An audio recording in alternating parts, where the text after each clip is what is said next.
Хайырлы ерте, Татарстан дәүләт телевидениесенең яңалыклар чыгарылышын башлыйбыз. Студияда Гөлназ Ибрахимова безнең бүгенге чыгарылышта. Авыл җирендә ниләр бар? Бу сорауга җавапны безнең яңа сәхифәдән белә аласыз.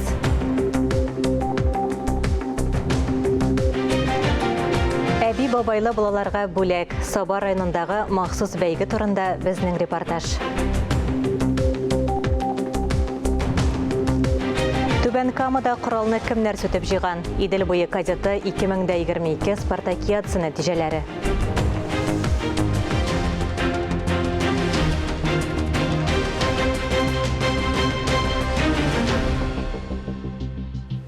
Бүген Сарман районында Татарстан Республикасы президенты каршындагы татар телен һәм Татарстан Республикасында яшәүче халыклар вәкилләренең туган телләрен саклау, үстерү мәсьәләләре комиссиясе әгъзалары белән берлектә зональ семинар киңәшмә уза.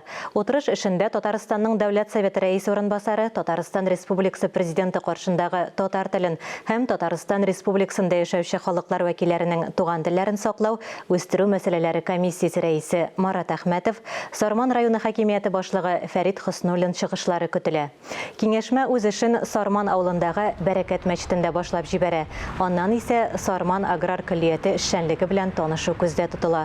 Мурат Рәмзи исемендәге Әлмәт урта гомуми белем бирү мәктәбенең эш тәҗрибәсе, районның балалар бакчасы, мәдәният йорты иҗат коллективларының чыгышлары көтелә. Ә инде Сарман районында узган әлеге киңәшмә турында тулырак репортажны киләсе чыгарылышыбызда карый аласыз. Бүген 27 октябрьдә Татарстанда мобилизацияләнгән гражданнарның гаилә әгъзаларына социаль ярдәм күрсәтү мәсьәләләре буенча консультация бирәчәкләр. Кайнар линия көндезге сәгать 1-дән көндезге сәгать 3-кә кадәр эшли. Татарстанлыларның сорауларына республиканың профильле министрлыклары һәм ведомство вәкилләре, шулай ук Татарстан Республикасы Дәүләт Советы хатын-кыз депутатлары җавап бирә. Телефон номеры экранда күрсәтелгән.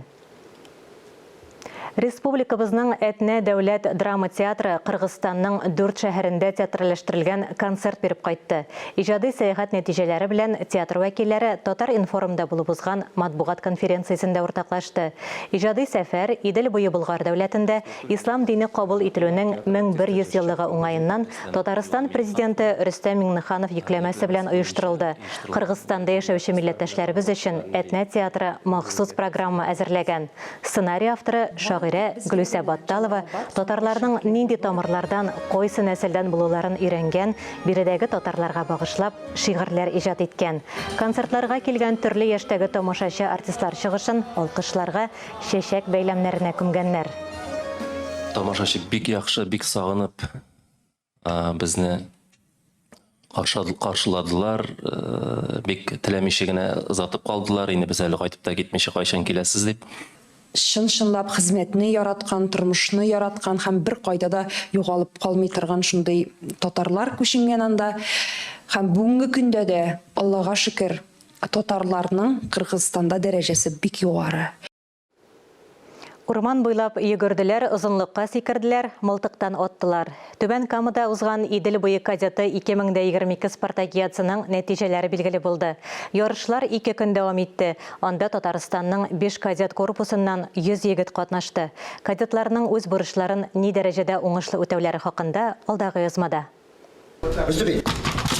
Коралны сүтеп җыю әлеге егетләр өчен көндәлек күнекмә. Эшне оста башкару өчен баш эшләтү, кул бармаклар җитезлеге кирәк. Уртача 6 секундка сыйшырга була ди үсмерләр. Тагын да югары нәтиҗәләргә ирешүчеләр дә бар. Менә монсы пневматик коралдан ату. Патроннар бер-бер артлы җибәрелеп кенә тора. Кадетлар күнегүне баскан килеш башкара, ә ярышлар бер үк вакытта төрле майданчыкта уза. Алга таба ярышлар катлауланганнан катлаулана гына. Яраланган кешене тиешле урынга алып бару, урман аша узу, күнегүләр өчен кырыс шартлар тудырыла. Безнең балалар, укучылар бу Спартакиадага бик яхшы әзерләнделәр, бик теләп әзерләнделәр. Алар шуның өчен янып, киеп йөрделәр. Сүз уңайыннан йөгерү буенча Татарстан командасына тиңнәр булмый. Шулай да беренчелекне Удмурт кадет корпусында тәрбияләнүчеләр алды. Җиңүчеләргә дипломнар һәм медальләр тапшырылды. Чулпан Амири, Гөлия Нигъматуллина, Рафаил Ракипов, Татарстан яңалыклары, Түбән Кама районы. Саба таңнары газетасы үзенең укучылары белән араларны якынайтып, төрледән төрле бәйгеләр оештыра. Шундыйларның чираттагысы әбиле бабайлы балачак исеме астында үтте. Алдагы язмабыз җиңүчеләрне котлау чарасыннан.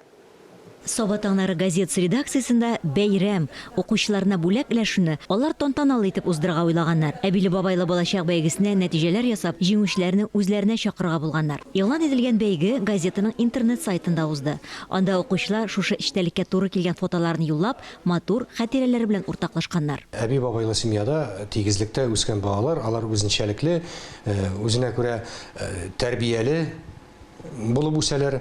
Шул максаттан алар ничек итеп үзенең әби бабасын олылый, шул форманы күрсәтеп, инде үткәрәсебез килде конкурсына.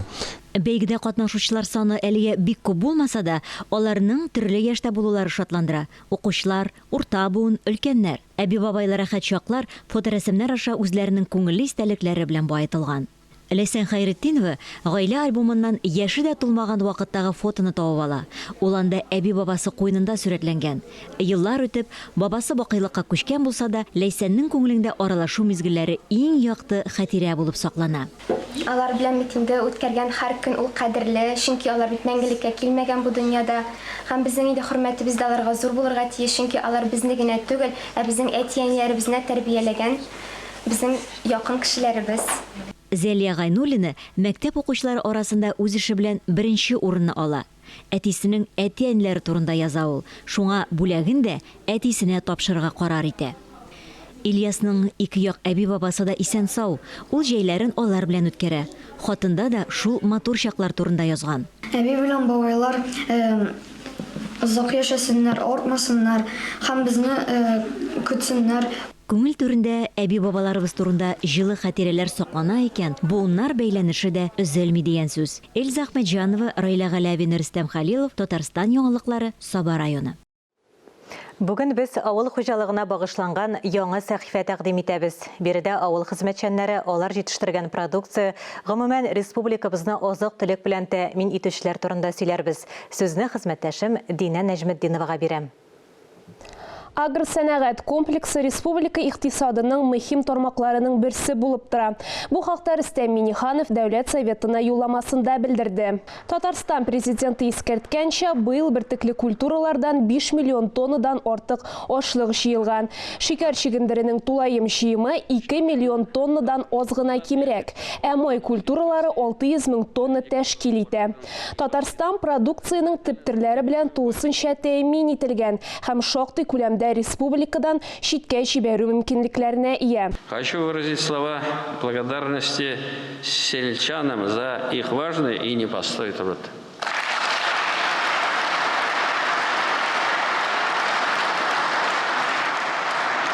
Отдельная благодарность компании «Татнефть» и его генеральному директору Наилю Маганову за ежегодную поддержку отрасли льготным и качественным топливом.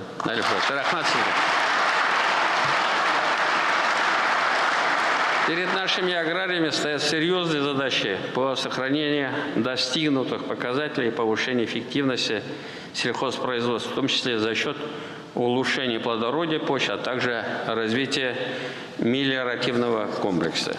Юламаны игълан иткәннән соң вице-премьер Татарстан Республикасы авыл хуҗалыгы һәм азык-төлек министры Марат Чаббаров үз тәэсирләре белән уртаклашты. Личный подсобный хозяйстволар буенча да безнең общий алсаң хайван башы республикада, безнең Россиядә иң зур 928 мең баш. Аның буенча да президент бүген әйтеп узды. Личный подсобный хозяйство, крестьянское фермер хозяйстволарга да ел сайын безгә бу елда 2 миллиардтан артык сум бирелде. Шул эшне кичтә дә барачакбыз. Юламаны игълан итүгә бер көн кала Рөстәм Миңнеханов авыл хезмәтчәннәрен һөнәри бәйрәмнәре белән котлады. Авыл хуҗалыгы һәм эшкәртү сәнәгате хезмәткәрләре көненә алдынгы механизаторлар, агрономнар, терлекчеләр, зоотехниклар, машина белән сыер саву операторларын хөрмәтләделәр. Бүгенге көндә бөтен авыл хуҗалык көрәшләре дәвамладык.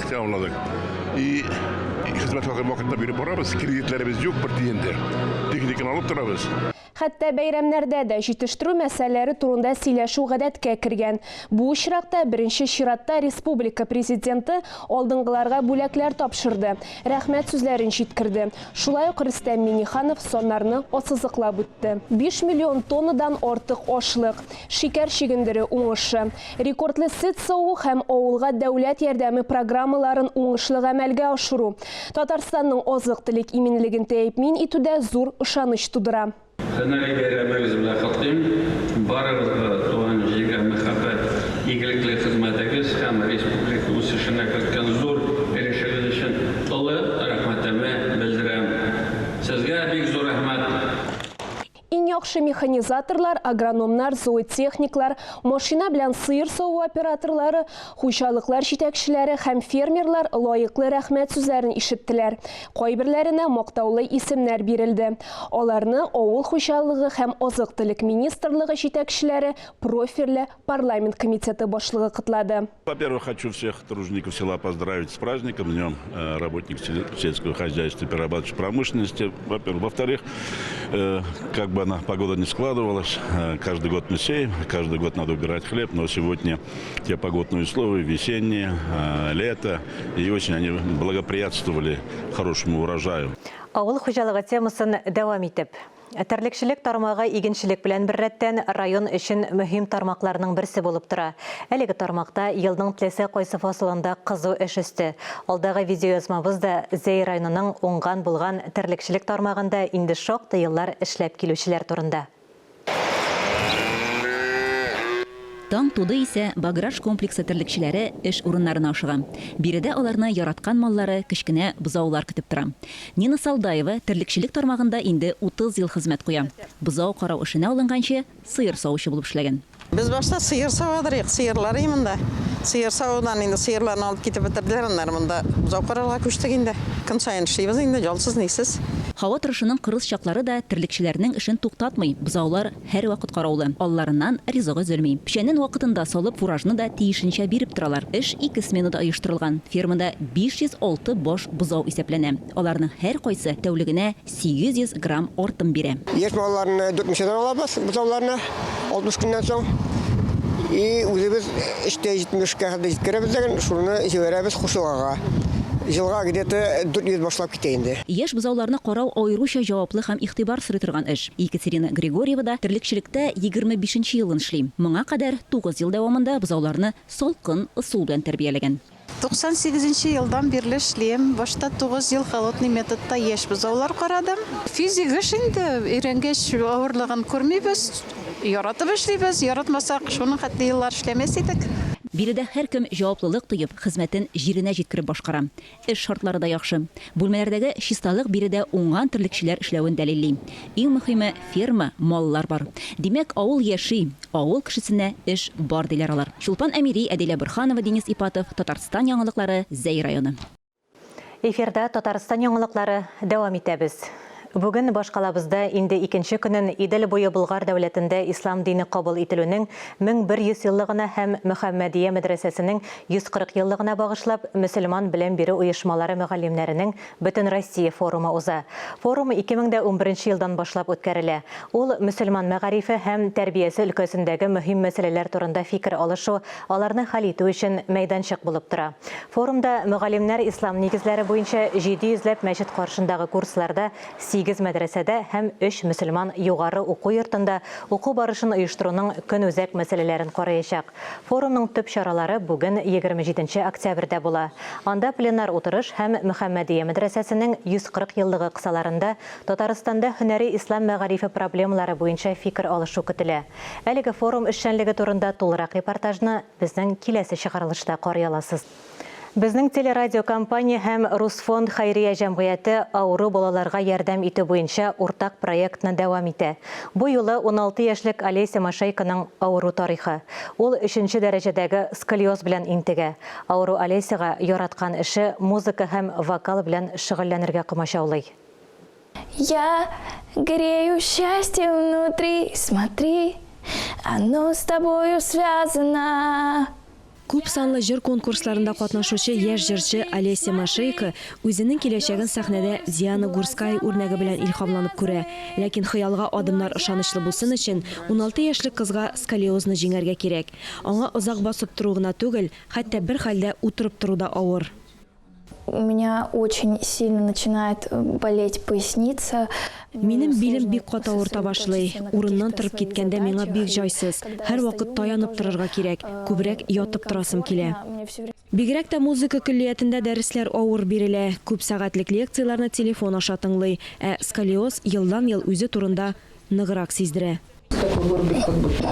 Бу сколиозның авыр формасы, кызганыч авыру кичәя бара. Аның үсешен киметү өчен билгеле дәвалау процедураларын үткәрергә кирәк. И если он будет прогрессировать и дальше, то девочку придется оперировать. Это достаточно сложно. Балага операция ясарга кирәк. Бу шактый катаулы операция. Бу авыр хәлдән чыгу өчен без корсет ясыйбыз. Ул хәлен яхшыртыр дип өметләнәбез. Гипстан корсет булдыру өчен пациент фигурасыннан пластик корректор ясыйлар. Олесяның сеңлесе Настя шундый корсетны киеп йөри инде. Аның да умыртка сөягендә проблемалар бар. Ортопедик җайланма, дәвалау физкультурасы белән бергә корсет киеп йөрү уңай нәтиҗә бирә. Тик булар барысы да арзан түгел. 527 531 сумга төшә. Я в жизни никогда ни у кого ничего не просила. Мин гомеремдә беркемнән берни дә сорамадым, әмма бу очракта ярдәм итүегезне үтенәм. Чөнки безнең өчен бу бик зур сумма. Минем 2 балам да инвалид, олы улым студент, ирем бер үзе эшли. Олесяга авыруны җиңәргә һәм аның хыялын тормышка ашырырга ярдәм итү өчен битараф булмаганнарның барысы да дети сүзе белән 5542 номерына SMS җибәрә ала. Бер хәбәрнең бәясе 75 сум. Күбрәк өлеш кертергә теләүчеләр өчен тулырак мәгълүмат безнең телерадио компания һәм Русфонд сайтларында. Алия Галиуллина, Инна Данилова, Ринат Сахибгараев, Татарстан яңалыклары. Бүген Казан халкына сәламәтлек саклау мәсьәләләре буенча консультация бирәчәкләр. Кабул итүне Татарстан Республикасы сәламәтлек саклау министрының беренче урынбасары Әлмир Абашев һәм Татарстан Республикасы прокуроры урынбасары Илнур Ибраһимов үткәрә. Очрашу көндезге сәгать 2дә башлана. Катнашу өчен 291 19 25 телефоны буенча алдан язылырга кирәк. Татарстан президентының Дәүләт Советына 2023 елга юлламасында киләсе ел республикада милли мәдәният һәм халык традицияләре елы дип игълан ителде. Ул Татарстан халыклары ассамблеясы алдына да җаваплы бурычлар куйды. Татарстан халыклары дуслыгы йорты җитәкчесе Ирек Шәрипов Татарстан радиосының иртәнге турыдан-тур эфирында шушы бурычларны бәян итте. Республикадагы милли мәдәни автономияләр эшчәнлеге 4 ноябрьдә халыклар бердәмлеге көненә билгеләнгән төп чараларга тукталды. Урыннардагы халыклар дуслыгы йортлары эшчәнлеген яхшырту буенча тыңлаучыларның тәкъдимнәрен язып алды. Хәерле иртә, Ирек Илдусович. Хәерле иртәләр, хөрмәтле җәмәгать. Татарстан президенты 2023 елны милли мәдәният һәм халык традицияләре елы дип игълан итте. Димәк, сезгә дә эш офыклары арта. 3нче ел рәттән үзебезнең шушы мөһим милли хәрәкәт, милли бердәмлек мәсьәләләренә игътибар булуын туеп яшибез. Чөнки узган ел Татарстан Республикасында туган телләр елы дип игълан ителгән булса, быел Россия Федерациясында милли сәнгать һәм мәдәни мирас елы бара, һәм инде киләсе елга Татарстан Республикасында тагын милләтара мөнәсәбәтләргә, милли гореф-гадәтләрне саклауга игътибар булачак дип игълан ителгәч, әлбәттә бу безнең эшебезнең төпле нигезе бар дигән сүз. Безгә тагын игътибар булачак дигән сүз. Һәм әлбәттә бу милли оешма җитәкчеләренә эшләргә көч бирә һәм ышаныч бирә. Күп милләтле республикабыздагы милли мәдәни автономияләрнең эшен ничек бәялисез? Менә 2010 елдагы халыклар санын исәпкә алу мәгълүматлары буенча Татарстан җирлегендә 173 төрле милләт теркәлгән иде. Менә без инде яңа халык санын исәпкә алуның саннарын көтәбез. Минем уйлавымча, бу саннар кимемәячәк. Һәм шушы 173 милләтнең бүгенге көндә 39-ның үзенең региональ милли мәдәни оешмалары эшләп килә. Бу зур оешмалар, бу татар халкының милли оешмалары да, рус халкының Удмурт, Чуваш, Марый, Мордва, Башкорт, Үзбәк, Грузин халыкларының зур оешмалары бар. Гомумән бүген Татарстан Республикасында 250-дән артык милли мәдәни оешма эшләп килә. Бу ни өчен халыклар саны 173, ә милли оешмалар саны 250-дән артык? Чөнки зур милләтләрнең оешмалары берәү генә түгел. Әйтик, менә шул үзбәкләрнең бүгенге көндә 14 районда җирле бүлекчәләре эшләп килә. 4 ноябрьдә халыклар бердәмлеге көнендә нинди чаралар үткәрергә әзерләнәсез? Татарстан Халыклары Ассамблеясы календарында 4 ноябрь ул иң зур дата, чөнки бу безнең профессиональ бәйрәмебез дип атарга да мөмкин. Бу көнне без үзебез өчен мөһим булган зур чаралар оештырабыз. Аның бөтенесе халыкка күренми, чөнки беренче чиратта бу безнең өчен үзебез өчен һөнәри әңгәмә, аралашу өчен зур бер вакыйга көне. Быел Татарстан Халыклары Ассамблеясының 30 елы бит, һәм без иң зур җыенны 4 ноябрьдә Казан Экспо мәйданында уздырырга телибез. Анда түгәрәк өстәлләр, күргәзмәләр, профессиональ әңгәмә булачак. Һәм аның нәтиҗәсе буларак инде соңыннан тантаналы чарада республикабыз җирлегендә эшләп килүче иң зур уңышка ирешкән милли коллективлар катнашында концерт программасы булачак. Гомумән 4 ноябрь ул безнең өчен менә еллык эшчәнлеккә нәтиҗә ясау көне.